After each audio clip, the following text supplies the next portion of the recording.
Om Shanti. Warren Buffett ലോകത്തിലെ സമ്പന്നന്മാരിൽ മൂന്നാമത്തെ സ്ഥാനമുള്ളതായിരിക്കുന്ന വ്യക്തിത്വം. നിങ്ങളെല്ലാവരും അറിയുന്നതായിരിക്കും.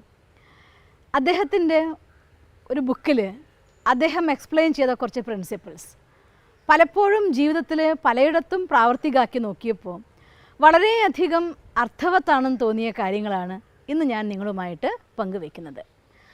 അദ്ദേഹത്തിൻ്റെ ജീവിതശൈലിയെക്കുറിച്ച് വായിച്ചു നോക്കിയപ്പോൾ എനിക്ക് തന്നെ അത്ഭുതം തോന്നിപ്പോയി. കാരണം ഇന്ന് അദ്ദേഹം ജീവിച്ചുകൊണ്ടിരിക്കുന്നത് 50 വർഷം മുന്നേ പഴക്കമുള്ള അദ്ദേഹത്തിൻ്റെ കല്യാണം കഴിഞ്ഞ സമയത്ത് അവർ വാങ്ങിയതായിട്ടുള്ള വീട്ടിലാണ്. ഇന്നത്തെ അദ്ദേഹത്തിൻ്റെ ഉള്ള സമ്പത്ത് നോക്കിക്കഴിഞ്ഞാൽ ആ സമ്പത്തിൻ്റെ 0.001% മാത്രമാണ് ആ വീടിന് വില മതിക്കുന്നത്. അതുപോലത്തെ എത്രയോ വീട് വേണമെങ്കിൽ അദ്ദേഹത്തിന് വാങ്ങാം. പക്ഷേ എന്നാലും അദ്ദേഹം ഇപ്പോഴും ആ വീട്ടിലാണ് താമസിക്കുന്നത്. അവരുടെ പ്രിൻസിപ്പിൾ അവർ പറയുന്നത്, നമ്മൾ പൈസ ചെലവഴിക്കുന്ന സമയത്ത് ഒന്നാമത്തെ കാര്യം അദ്ദേഹം പറയുന്നത്, പൈസ ചെലവഴിക്കുന്ന സമയത്ത് പൈസ നമ്മുടെ കയ്യിൽ സൂക്ഷിപ്പുണ്ടാവണം എന്നുണ്ടെങ്കിൽ, അഥവാ നിങ്ങളുടെ ഡെപ്പോസിറ്റ് നിങ്ങൾക്ക് ഡെവലപ്പ് ചെയ്യാൻ സാധിക്കണം എന്നുണ്ടെങ്കിൽ ഒരു പൈസ ചെലവഴിക്കും മുന്നേ അത് ആവശ്യമാണോ അത്യാവശ്യമാണോ നോക്കിയിട്ട് അത്യാവശ്യത്തിനെ മീറ്റ് ചെയ്യാവൂ, ആവശ്യത്തിന് മീറ്റ് ചെയ്യരുതെന്നാണ്. അപ്പോൾ നമ്മൾ നേരത്തെ പറഞ്ഞ ചിന്താഗതിയെ നേരെ തിരിച്ചാവില്ലേ? തീർച്ചയായിട്ടും. രണ്ടും നമ്മൾ വിവേകപൂർവ്വം മനസ്സിലാക്കേണ്ട ഒരു കാര്യമാണ്. ചില സന്ദർഭങ്ങളിൽ ചില സമയങ്ങൾ അത്യാവശ്യത്തേക്കാൾ കൂടുതൽ ആവശ്യം നമുക്ക് നിറവേറ്റേണ്ടി വന്നേക്കാം. എന്ന് വെച്ചാൽ അർത്ഥം നമ്മുടെ ഒരു ടീം ഹാപ്പിനെസ്സിന് വേണ്ടിയിട്ട്, അഥവാ ഒരു സന്തോഷം നമ്മൾ ആഘോഷിക്കാൻ വേണ്ടിയിട്ട്, ഒരു ഫെസ്റ്റിവൽ ആഘോഷിക്കാൻ വേണ്ടിയിട്ട്, എന്തെങ്കിലും കാര്യങ്ങളുണ്ടാകുമ്പോൾ കുടുംബത്തിലെല്ലാവരും കൂടി ഒത്തുചേർന്ന് ആനന്ദിക്കാൻ വേണ്ടിയിട്ട്, ഇത്തരം സന്ദർഭങ്ങളിലൊക്കെ നമ്മൾ പൈസ ചിലവഴിക്കേണ്ടി വരുമ്പോൾ അവിടെ അത്യാവശ്യം നോക്കരുത്, ആവശ്യമാണ് നോക്കേണ്ടത്. അതേസമയം എപ്പോഴും നമുക്ക് ആവശ്യത്തിന് ചിലവഴിക്കാനുള്ളതല്ലേ പൈസ, ആവശ്യത്തിന് ചിലവഴിക്കാനുള്ളതല്ലേ പൈസ എന്ന് പറഞ്ഞുകൊണ്ട് യാതൊരു രീതിയിലുള്ള നിയന്ത്രണവും ഇല്ലാതെ കണ്ടമാനം ചിലവഴിക്കുന്ന ഒരുപാട് പേരെ എനിക്കറിയാം. അവരെ സംബന്ധിച്ചിടത്തോളം അവരുടെ കയ്യിൽ നല്ല വരുമാനമുള്ള സമയത്ത് 4 ലക്ഷം രൂപ മാസം വരുമാനം ഉണ്ടായിരുന്ന ഒരാൾ 3-4 വർഷത്തിന് ശേഷം അവർക്ക് സമ്പാദിക്കുകയാണെങ്കിൽ ഒത്തിരി പൈസ അവരുടെ സമ്പാദ്യത്തിലേക്ക് കൂട്ടാമായിരുന്നു. പക്ഷേ 4 വർഷം കഴിഞ്ഞ ശേഷം അവരുടെ ബിസിനസ്സിലുണ്ടായ ഒരു ചെറിയ ഒരു തകർച്ച കൊണ്ട്, തകർന്നു എന്നൊന്നും പറയാൻ പറ്റില്ല, ഈ 4 ലക്ഷം എന്നുള്ള വരുമാനം മാറിയിട്ട് 60,000 50,000 ആ വരുമാനം ചുരുങ്ങി. അവരെ സംബന്ധിച്ചിടത്തോളം അത് വലിയൊരു ഇടിവായിരുന്നു. ആ സമയത്ത് അവരനുഭവിക്കുന്ന ടെൻഷൻ, ആ സമയത്ത് അവരെ വറി, BP ഷൂട്ടാവുന്നത്, ഹോസ്പിറ്റലിൽ അഡ്മിറ്റ് ചെയ്യുന്നത്, ഈ കാര്യങ്ങൾക്കൊക്കെ തന്നെ ഞാൻ ദൃക്സാക്ഷിയാണ്, അനുഭവിയാണ്. അതുകൊണ്ട് അന്ന് പൈസ ചിലവഴിക്കുമ്പോൾ പലപ്പോഴും അവരോട് ഞാൻ പറയാറുണ്ട്, ഇങ്ങനെ എന്തിനാ ബായി ചിലവഴിക്കുന്നത്? പറയും, നമ്മുടെ ഇതൊരു ബിസിനസ്സാണ്, ബിസിനസ്സിൽ നമുക്ക് നമ്മുടെ ഷോ കാണിക്കേണ്ടത് അത്യാവശ്യമാണ്, നമുക്ക് നമ്മുടെ ആളുകളെ സന്തോഷിപ്പിക്കേണ്ടത് അത്യാവശ്യമാണ്, സിസ്റ്റർ കീനായി ഒന്നും അറിയാഞ്ഞിട്ടാണ്. പക്ഷെ അതേപോലെ തന്നെ ഇതേ ബിസിനസ്സിലുള്ളതായിട്ടുള്ള അവരുടെ കൂട്ടത്തിലെ വേറൊരാളെ എനിക്കറിയാം. ഒരേ ബിസിനസ്സിൻ്റെ 2 പാർട്ട്നേഴ്സ്, ഒരാൾ ഈ രീതിയിൽ പൈസ ചിലവഴിക്കുമ്പോൾ മറ്റാൾ ആവശ്യത്തിന് പൈസ ചിലവഴിക്കുകയും ബാക്കിയുള്ളത് സേവ് ചെയ്യുകയും ചെയ്യുന്ന ഒരാളായിരുന്നു. ഇങ്ങനെയുണ്ടതായിരിക്കുന്ന ഒരു സാമ്പത്തിക മാന്ദ്യത്തിൻ്റെ, കച്ചവടത്തിൻ്റെ കുറച്ചൊന്ന് താഴ്ന്ന ഒരവസ്ഥയിൽ ഒരാൾ കംഫർട്ടബിളായിട്ട് അടുത്ത ഡെപ്പോസിറ്റ് ഡെവലപ്പ് ചെയ്യാൻ വേണ്ടി എന്താ ചെയ്യേണ്ടതെന്ന് നോക്കുകയും അതിനുവേണ്ടി ഡെപ്പോസിറ്റ് ചെയ്യുകയും ചെയ്യത്തക്ക രീതിയിൽ എഫിഷ്യൻ്റായിട്ട് ജീവിക്കുന്നു. വേറൊരാൾ ടെൻഷൻ കൊണ്ട് BP കൂടിയിട്ട് ഹോസ്പിറ്റൽ അഡ്മിറ്റ് ആവുന്നു. രണ്ടും ഞാൻ എൻ്റെ ജീവിതത്തിൽ കണ്ണുകൊണ്ട് കണ്ട, അവരായിട്ട് വളരെ അടുത്തറിയുന്ന ഒരാളാണ്, ഞാൻ അനുഭവിച്ച ഒരാളാണ്. അതിൻ്റെ ആധാരത്തിൽ വാറൻ ബഫറ്റ് ഞാൻ വായിച്ച് പഠിച്ച് അറിഞ്ഞ ആളാണ്. അതേസമയം ഇതെൻ്റെ ജീവിതത്തിൽ അനുഭവത്തിൻ്റെ ആധാരത്തിൽ ഞാൻ കണ്ട ആളുകളാണ്. അതുകൊണ്ട് ഞാനും നിങ്ങളുടെ അടുത്ത് പറയുകയാണ്, പൈസ ഒരു കാര്യം, നിങ്ങൾ എന്തിനൊന്ന് ആദരവ് കൊടുക്കുന്നു ആ സാധനം നമ്മുടെ കൂടെ നിൽക്കാറുള്ളൂ. ഒരു പൈസ വരുന്ന സമയത്ത് അത് ചിലവഴിക്കാനുള്ളതല്ലേ എന്ന് പറഞ്ഞ് ചിലവഴിച്ചുകൊണ്ടിരിക്കുന്ന ആളുകളുണ്ടല്ലോ, അവരുടെ അടുത്തേക്ക് പൈസ വരില്ല. കാരണം നിങ്ങളതിനെ ആദരിക്കുന്നില്ല. നമ്മുടെ തോട്ട് എനർജിയും അവിടെ വളരെ ഇമ്പോർട്ടൻ്റ് തന്നെയാണ്.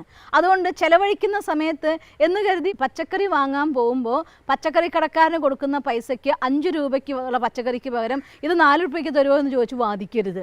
കാരണം അത് വളരെ സിമ്പിളായിട്ട് ജീവിക്കുന്ന ഒരു കർഷകൻ എന്ന് പറഞ്ഞാൽ അവൻ്റെ ഒരുപാട് അധ്വാനം അതിനുവേണ്ടി ചെലവഴിച്ചുകൊണ്ട് അവർക്ക് കിട്ടുന്നത് വളരെ തുച്ഛമായിരിക്കുന്ന ലാഭമാണ്.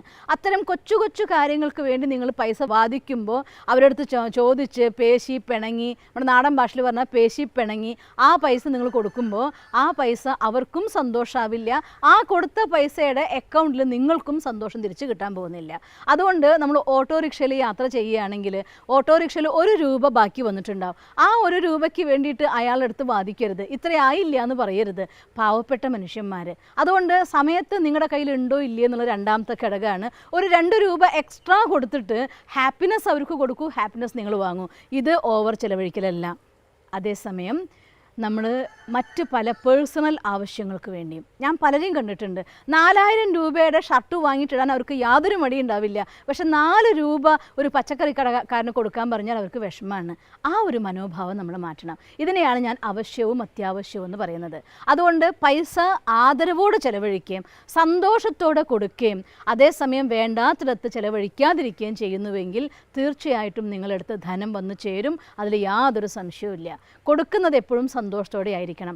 ഒരു ഹോസ്പിറ്റലിൽ നിന്ന് മരുന്ന് വാങ്ങുമ്പോൾ കണ്ടത്രയും പൈസ ഞാൻ മരുന്നിന് കൊടുക്കുകയാണ് കേട്ടോ എന്ന് വിഷമിച്ച് കൊടുക്കേണ്ട ഒരു അവസ്ഥ നമുക്ക് വരില്ല.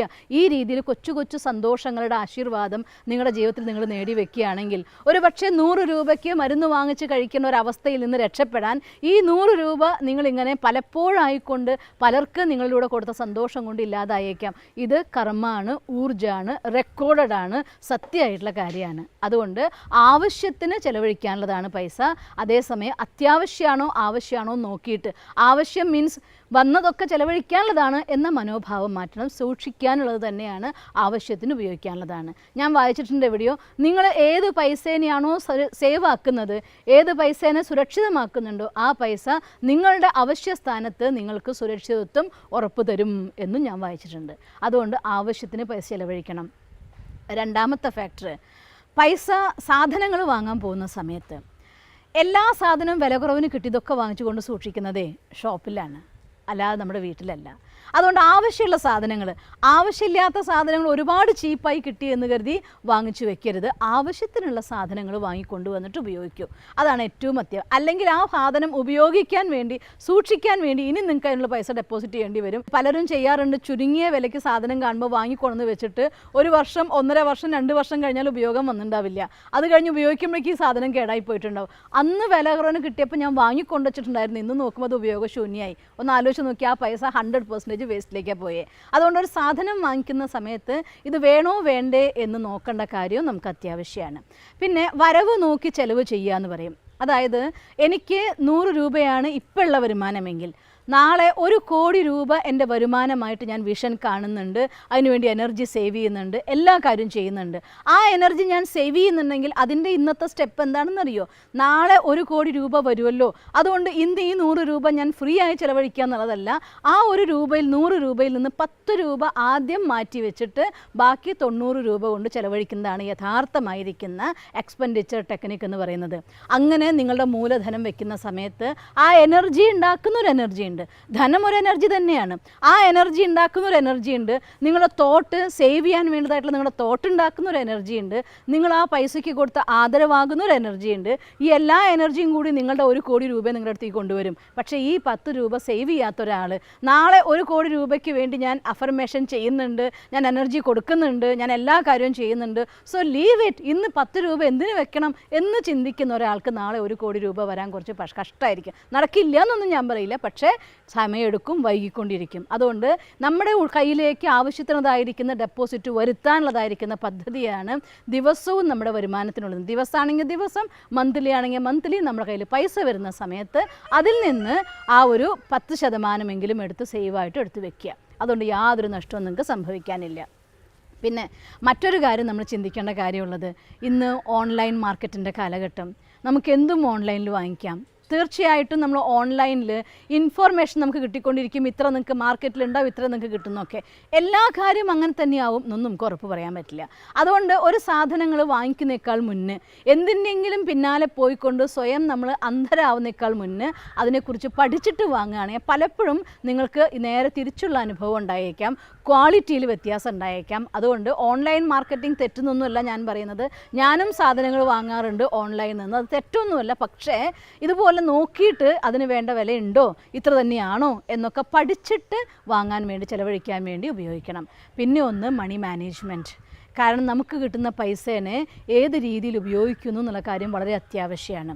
കാരണം ഞാൻ എൻ്റെ പൈസ എനിക്ക് സൂക്ഷിച്ചു വെച്ചുണ്ടാക്കിയ ഡെപ്പോസിറ്റ് ചെയ്ത പൈസേനെ ആ പൈസ എന്തിനു വേണ്ടി ഞാൻ ചിലവഴിക്കണം എന്ന് എൻ്റെ ഒരു കാൽക്കുലേഷൻ ഉണ്ടായിരിക്കണം. അതുകൊണ്ട് പുതിയ കാര്യങ്ങൾക്ക് വേണ്ടി നമ്മൾ ചിലവഴിക്കുമ്പോൾ നമ്മൾ പറയും കാൽക്കുലേറ്റഡ് റിസ്ക് എന്നൊക്കെ പറയാറുണ്ട്. എന്ന് വെച്ചാൽ അർത്ഥം 6 മാസം എനിക്ക് വരുമാനം ഇല്ലെങ്കിലും ജീവിക്കത്തക്ക രീതിയിലുള്ള പൈസ ഉണ്ടാക്കിയ ശേഷം എനിക്ക് ഒരു റിസ്കിന് വേണ്ടിയിട്ട് വരുമാനം ഇല്ലാതാക്കിക്കൊണ്ട് പുതിയൊരു ബിസിനസ് തുടങ്ങാൻ വേണ്ടി എനിക്ക് ചെയ്യാം. പക്ഷേ ആ ഇൻവെസ്റ്റ് ചെയ്യുന്ന സമയത്ത് ആ ഇൻവെസ്റ്റ് ചെയ്യുന്ന ഒരു പുതിയ ബിസിനസ് അഥവാ ഒരു പുതിയ കാര്യം, ഒരു മെത്തേഡ് എന്താണെങ്കിലും അതിനെക്കുറിച്ച് നന്നായിട്ട് പഠിച്ച് മനസ്സിലാക്കി എന്നിട്ട് വേണം നിങ്ങൾ ആ പൈസ ഇൻവെസ്റ്റ് ചെയ്യാൻ. അതുകൊണ്ട് ശ്രദ്ധിച്ചുകൊണ്ട് നമ്മുടെ ഇൻവെസ്റ്റ്മെൻറ്റിന് വേണ്ടി ചിലവഴിക്കണം. ഇത്രയും കാര്യങ്ങൾ നിങ്ങൾ നിങ്ങളുടെ ലൈഫിൽ ശ്രദ്ധിക്കുകയാണെന്നുണ്ടെങ്കിൽ തീർച്ചയായിട്ടും നിങ്ങളുടെ അടുത്ത് ആദ്യം ഒരു 100 രൂപ വരുമാനമുള്ള ആളാണ് നിങ്ങളെങ്കിൽ പോലും നാളെ നിങ്ങൾ 1 കോടി രൂപ വരുമാനമുള്ള ആളവസ്ഥയിലേക്ക് എത്താൻ നിങ്ങൾക്ക് സാധിക്കും. കാരണം ഗിവിങ് റെസ്പെക്റ്റ് നമ്മുടെ സങ്കല്പമാണ്. അതുകൊണ്ട് പൈസ, ചിലർ എന്നോട് പറയാറുണ്ട് എനിക്ക് പൈസക്കാരോട് ഭയങ്കര പുച്ഛാണെന്നൊക്കെ പറയാറുണ്ട്. ഞാൻ പറയും എന്നാൽ നിങ്ങളുടെ അടുത്തേക്ക് ഒരിക്കലും പൈസ വരില്ല എന്ന്. അതുകൊണ്ട് പൈസക്കാരോട് പുച്ഛരുത്. പുച്ഛം നിങ്ങൾക്ക് ഒരു പക്ഷേ എനിക്ക് അറിയുന്നുണ്ടാവും, ഇവർ ഭയങ്കരമായിട്ട് തട്ടിപ്പ് നടത്തി വെട്ടിപ്പ് നടത്തി പൈസയൊക്കെ ഉണ്ടാക്കിയ ആളെന്നൊക്കെ എനിക്കറിയാം. പക്ഷെ എന്നിരുന്നാലും അവരോടുള്ള പുച്ഛം എൻ്റെ മനസ്സിലല്ലേ വരുന്നത്. എൻ്റെ മനസ്സിൽ പൈസക്കാരെന്ന് പറഞ്ഞാൽ പുച്ഛം വരുന്നത്. അതുകൊണ്ട് ആദ്യം സ്റ്റാർട്ട് ചെയ്യുന്നത് പൈസയിൽ നിന്നാണ്. അതുകൊണ്ട് ഒരാളോടും ഒരു വിധത്തിലുള്ളതായിരിക്കുന്ന നെഗറ്റീവ് ആറ്റിറ്റ്യൂഡ് നമ്മുടെ മനസ്സിലുണ്ടാവരുത്. എല്ലാത്തിനോടും റെസ്പെക്റ്റ്, എല്ലാത്തിനോടും സ്നേഹം. കയ്യിൽ കിട്ടിയ 1 രൂപയോട് പോലും റെസ്പെക്റ്റ് ഉള്ളവരെടുത്ത് തീർച്ചയായിട്ടും ധനം അഥവാ ലക്ഷ്മി ഒഴുകി വന്നിരിക്കും. അതിൽ യാതൊരു സംശയവുമില്ല. അതുകൊണ്ട് be careful and be cheerful. Om Shanti.